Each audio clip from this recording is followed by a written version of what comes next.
Here. Do you want me to take you in for peeping? Hello, Tim. On your way home? Oh, finally. Oh, my feet ain't half numb. Something the matter in there? Yeah, just a light.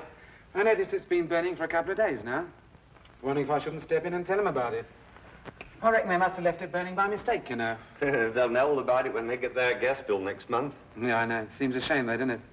Still, I don't think it'll do much harm to go and ask them if they know it's on. I hope they didn't tell you to mind your own business and pack you off. Well, I'm just going to have my pint before supper. Cheerio. Cheerio, Tim.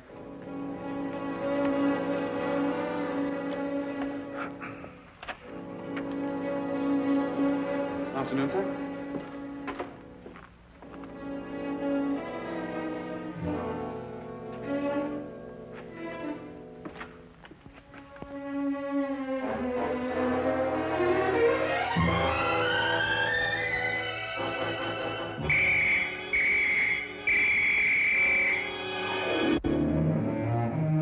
Holmes, poison?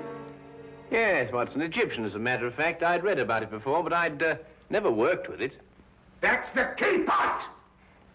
Oh, yes, so it is. I'm sorry about that, but there doesn't seem to be anything else empty at the moment. Is nothing immune in this place? Really, Holmes, there must be something else you could have used. Oh, nothing to worry about, Watson. It's perfectly soluble. I'll have the pot washed out and ready for use by the time you come back from Regent's Park.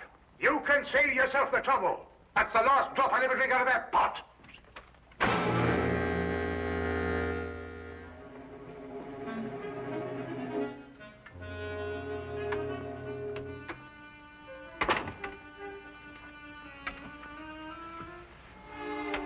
I say, Holmes, how in thunder did you know I was going to Regent's Park? Well, a simple deduction, my dear fellow. Take a look at your clothes. Oh, what's the matter with them? I might easily be going to the club in these. You're immaculate, except for those old shoes. Hmm? Oh, those. I've forgotten all about those. So I deduced that you're going to a place where you're likely to meet people, but also you're liable to scuff your shoes. The gravel paths of a public park seem to fit that perfectly. Hmm. But why Regent's particularly? We're lunching at 12:30, and since it's now nearly 11, I assume that your choice of parks is limited to the most convenient one, that being Regent's, of course. Simple deduction, really. I wonder who that can be this time of the morning. Would you care to deduce it, Watson? No, I think it'd be simpler if I just open the door. Would you be Mr. Sherlock Holmes? No, but won't you come in? It's Mr. Holmes I got to be finding. I am Sherlock Holmes, madam. Won't you be seated? I will that. Sure, I've lost a bit of my breath. Have you come far? Clean up from Chelsea, I have, sir. Well, that's a long way indeed. May I introduce my very good friend and colleague, Dr. Watson? Good morning to you. My name's Dugan, sir. Mary Dugan. No doubt you find it a bit odd having a stranger burst upon you in the height of the morning like this, but I've come from a house black with sorrow to ask your help. 'Tis the house I work in. Is there some difficulty in the house? Difficulty? Aye, and more. There's murder. Ah, murder, is it? Now, this is most interesting. Won't you go on, Mrs. Dugan? 'Tis the master of the place himself, Mr. Harringway, that's dead. Found by the bobby of our street. Filled with a dose of something with a great long name, the old man was. But surely if he was found by the police... The police? Sure, it is them that brings me here. For they've come and rode young Mr. Vernon off to jail for committing the crime. Mr. Vernon? Aye, a strapping lad who's soon to marry Mr. Harringway's stepdaughter, Janet. I gather that you're not in agreement with the police, Mrs. Dugan. Hush, well, that's the problem. That's what's been torturing me all through these black nights and making my life unbearable. For you see, Mr. Holmes, it was my testimony, and my testimony only, that's put Mr. Vernon in jail. It's because of what I told the police that he's sitting in this cell this very moment waiting for his time to go. And yet you believe that young Vernon is innocent. I'm certain the lad's innocent. Sure, I feel it in me bones. Yes, but I say, didn't you tell the police the truth? I told them the truth, sir, but somehow, unbeknownst to me, I must have lied. Perhaps you'd better start your story from the beginning, Mrs. Dugan. Aye. Well, it all happened last Friday afternoon. Late in the afternoon it was, for I was soon to be leaving the house, having the weekend off as I do. It would be about 5 o'clock when there was suddenly a great clatter upon the door.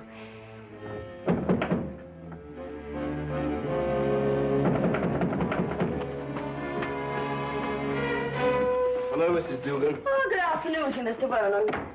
Mr. Herringway asked to see me. Is he in his usual ugly mood?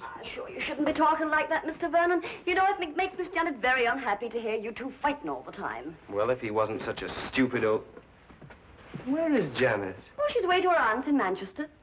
She wasn't to go until tomorrow. Oh, I know nothing of that, sir. But I can swear he put her on her way this very afternoon. I doubt if her aunt's sick again. It looks like another of his tricks to keep us apart.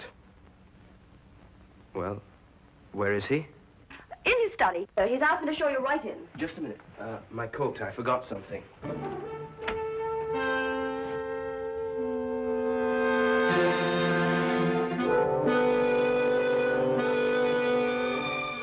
All right. Come in. Mr. Vernon, sir. Would that be all? No, Mrs. Dugan. I want you to remain. Remain, sir. Just sit over there and listen to every word that's said.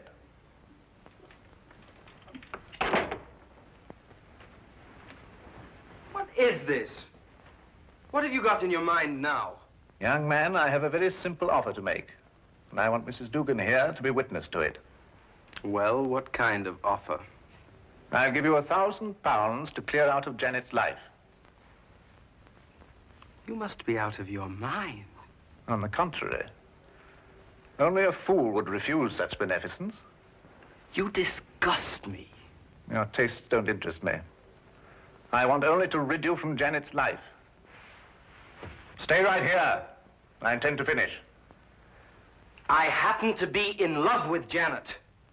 But I could hardly expect you to understand a thing like that. £1,000 is a lot of money. And for you, probably more than you'll ever have the rest of your life. Think of it. £1,000 just for clearing out. When I clear out, as you put it, I'm going to take Janet with me. I warn you, this is your only chance to gain anything. You must always win, mustn't you?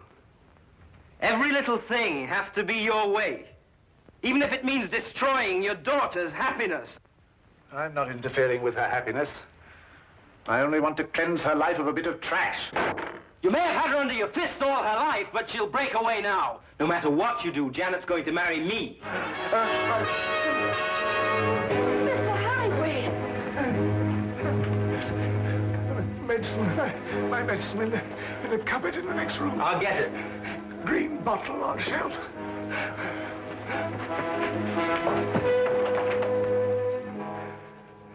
I never lose, Mrs. Dugan. I never lose. Oh, hurry, Mr. Vernon, please, hurry. Coming.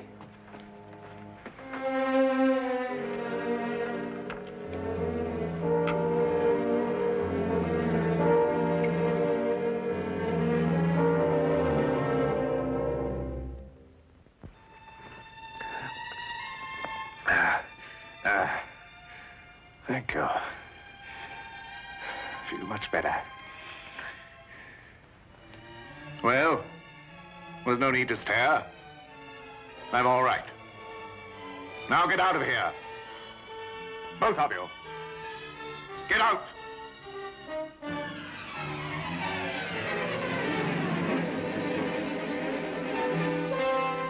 Get out.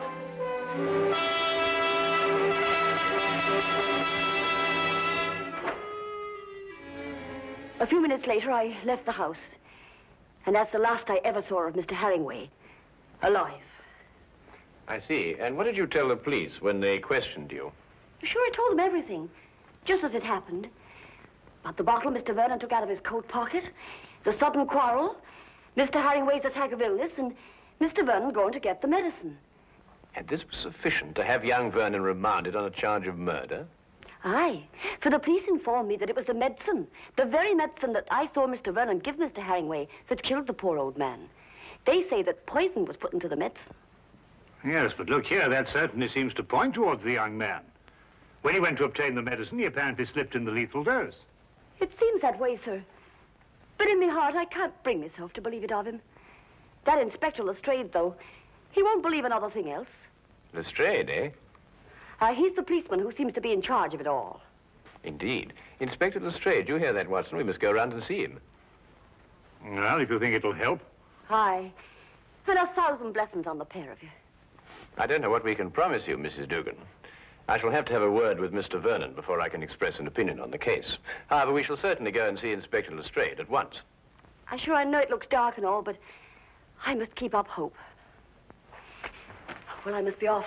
I don't like leaving Miss Janet alone for so long. Naturally, Mrs. Dugan. Well, we'll certainly do our best. Thank you, sir.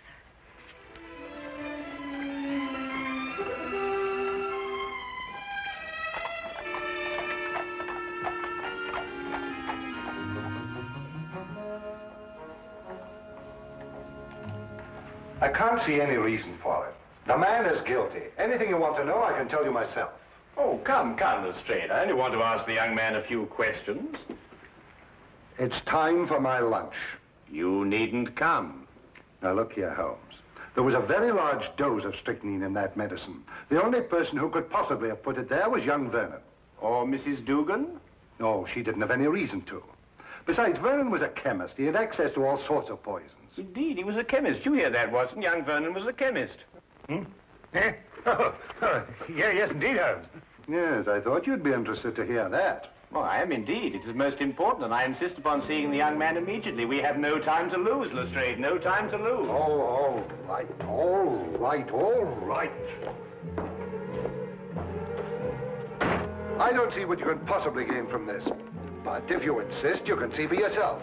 His whole attitude merely supports the evidence. Well, here we are.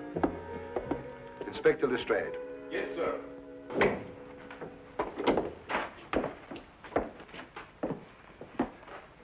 Well now, Vernon. Well now, Inspector. How many times a day are you going to bring me up here and subject me to your idiotic questions? I've already told you everything I know. I'm getting tired of repeating it every half hour so that it'll penetrate your dense brain. Look here, young man, that's hardly an attitude to take. You're charged with the most serious crime. Indeed, I am. And since it appears I'm to pay for it, my only regret is that I didn't have the pleasure of committing it. There's just one point. I don't know who you are, but you may as well know that I don't wish to answer any of your questions either. It appears I've talked myself to the gallows, and that should be enough. So good day to the lot of you. Good day to you, Mr. Vernon, and thank you very much. You've been most helpful.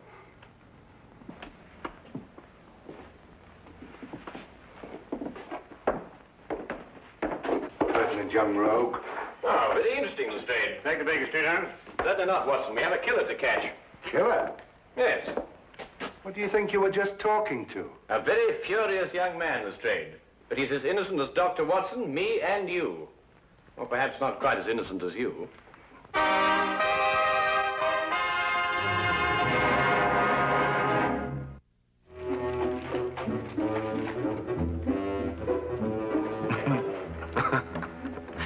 What can you possibly find to be so amusing? Huh? Oh, I was thinking about Lestrade's face when that young scamp called him an idiot. Holmes, do you really believe that young man's innocent? Strychnine, Watson. Combined with the fact that young Vernon's a chemist. Tell me, how quickly does strychnine act? Oh, matter of minutes. Half an hour at the most. Exactly. He did not know that the house would be empty when he went to visit old Mr. Herringway. He fully expected that Mrs. Dugan and Janet would be there. Right enough. Mr. Dugan indicated that. All right. Now, would a man with a wide variety of poisons to choose from choose a quick-acting drug, which offered him no chance of an alibi?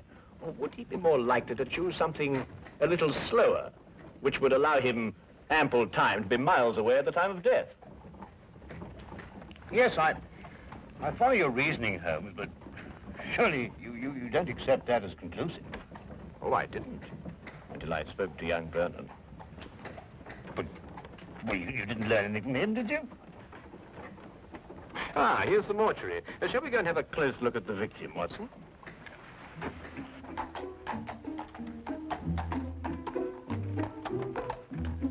Holmes asked to see the medical examiner's report, and as we prepared to enter the mortuary, he explained his theory that Vernon's violent temper didn't fit into the cold-blooded pattern of this crime. A particular sort of fellow, our friend Herringway. Oh, why do you say that? Well, notice the well-kept hair, the neatly trimmed moustache. Mm-hmm. Wasn't so particular about his hands, was he? What do you mean, Watson? Well, look, the dirt definitely packed in under those nails, even gone into the cuticles. I say it's a bit incongruous with this perfect manicuring. Yes, especially as this hand's absolutely immaculate. Wait a minute, Watson. What? This isn't ordinary dirt. This is soil. Well, amateur gardener, perhaps. These hands never did any gardening. They display a lifelong devotion to immaculate cleanliness. And this hand obviously became dirty too near to death to be cleaned. Mr. Holmes, here's the report you asked for, sir. Oh, thank you. What are you looking at that for, Holmes? You know the cause of death was strychnine. This should interest you, Watson. Listen. The blood test indicated an extreme leukocytic state, sufficient to be diagnosed as advanced leukocythemia. Well, Mrs. Duggan said he was ill, but not to that extent. Watson, tell me, how long do you estimate Herringway would have lived had he not been given that dose of strychnine? Well, it's difficult to judge with this information, but I'd say, well, certainly under a year. And we are looking for someone who couldn't afford to wait a year. An impatient murderer.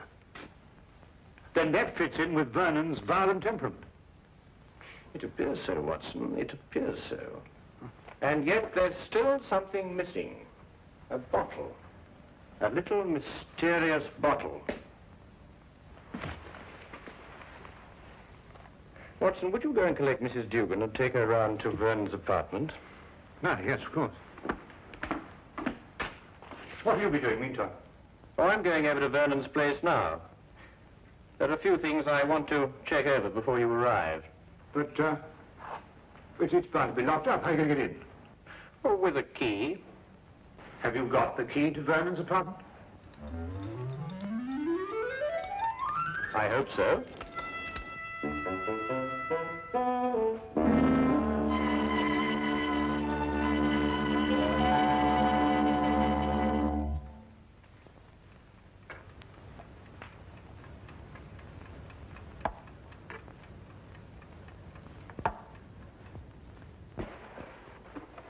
We came as quickly as we could. Thank you, Watson. Do you think it's proper bursting into a strange man's apartment like this? Well, it isn't proper in the least, Mrs. Dugan, but if we're going to help young Vernon, I'm afraid there's very little choice. What is it you want me to do? Do you believe, Mrs. Vernon, that you could identify the bottle that he took from his coat pocket on the day of the murder? Yes, I think I can. Good. Then would you mind examining these and take your choice, if any?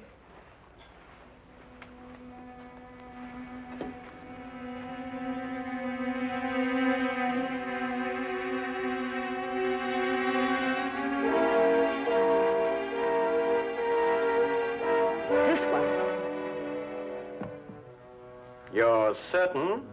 I am absolutely certain. Thank you, Mrs. Dugan. Thank you very much.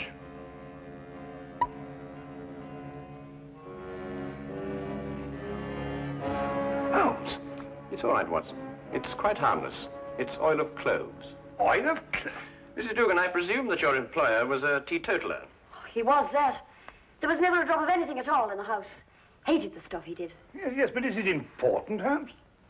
It's essential for young Vernon, Watson.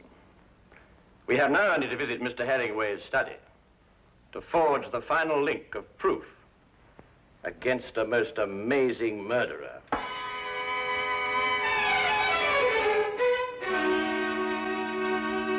Really, Miss Herringway, I hope you realize that in this case I find myself in a particularly difficult position.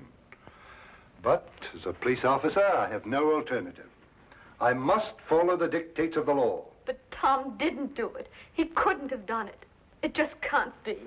Precisely the opinion I expressed to you this morning, Lestrade. Holmes. Miss Janet, this is Mr. Sherlock Holmes, and this here gentleman's Dr. Watson, his friend. It is because of me that they're here. You see, I went to them begging for the help. Help? It was your fiancé's arrest that prompted Mrs. Dugan, I believe. I see. Sit down, please. Well, really, Holmes, why do you persist in this? I've always had the greatest respect for your ability, but in this case, well, you astound me. Oh, now, come along, Lestrade. Well, it's true. Vernon had access to poison. He was here when it was taken. And above all, look at the motive. Just look at the motive. Who else had such a motive? Who else? Inspector, you didn't know my stepfather. He was a tyrant who loved nothing, no one. His whole ambition was power, and his whole pleasure was to rule. To my stepfather, my marriage meant only a loss of power, part of his kingdom, and he fought it in every way. Life here became unbearable after I met Tom. Mrs. Dugan can testify to that. Well, 'tis true he was not a kindly man, and he did begin to get a bit odd of late. I see. There were some flowers in this room. Where are they? Flowers, sir? Holmes. Now he's interested in flowers. Petunias, perhaps? Mrs. Dugan? Why, sure, I put them out in the yard to get a bit of sunlight, sir. So dark it was in here. Then there were some flowers. Mrs. Dugan, would you be kind enough to fetch them, please? Yes, sir. Holmes, what have flowers got to do with... Watch. You know, Inspector, your difficulties in this case really must be overlooked. Do you know that you've been deliberately duped? And very cleverly, I might add. I haven't been duped at all. I've got my man. Now, you see, you were looking for a murderer, whereas, of course, there isn't one. First it's petunias. Now there's no murder. There's a body, but no murder. You see, Mr. Herringway committed suicide. There was no indication of suicide whatsoever. No message, nothing. Well, naturally there was no indication of suicide, because it was deliberately planned to look like murder. Are you serious? Completely, Miss Herringway. You see, your stepfather was more of a tyrant than you imagine. Losing you to Vernon meant losing power. And so, first of all, he tried to bully him. Then he tried to bribe him. And when that failed, he tried to kill him. Mr. Herringway tried to kill Vernon? Yes, Watson. By committing suicide in such a way that Vernon would be blamed and executed for Herringway's death. The stage was set, the heart attack was feigned, and Vernon was sent to get the medicine. If Herringway took the poison himself, where did he hide the bottle? Of course, that's right. The poison acted too fast for him to dispose of the container. But he did dispose of the container, Watson. And if my theory is correct, it should be in one of the two flower pots that Mrs. Dugan is holding.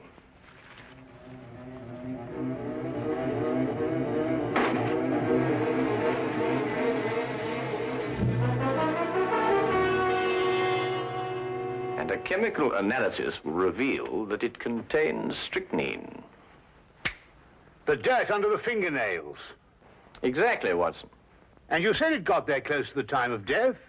Then Herringway committed suicide. Yes, Lestrade. And Tom is innocent. Go!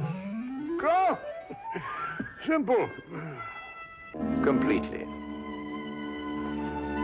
Holmes, you never did explain to me what the oil of clothes was for. Oh, you mean the mysterious little bottle that Vernon removed from his coat pocket? Yes, sir. Oh, it's really quite simple, you know. You see, Vernon stopped at a pub for a few stiff whiskies to brace himself for his interview with Herringway. But the old man was violently opposed to the use of alcohol, so he had to do something to remove the evidence from his breath. Oil of cloves is quite common for that purpose. Ah, I see. Tea? No, none for me. No, I've had some before. My digestion is not quite up to it. Your digestion? Yes, I forgot and mixed our tea with some of that rare Egyptian poison.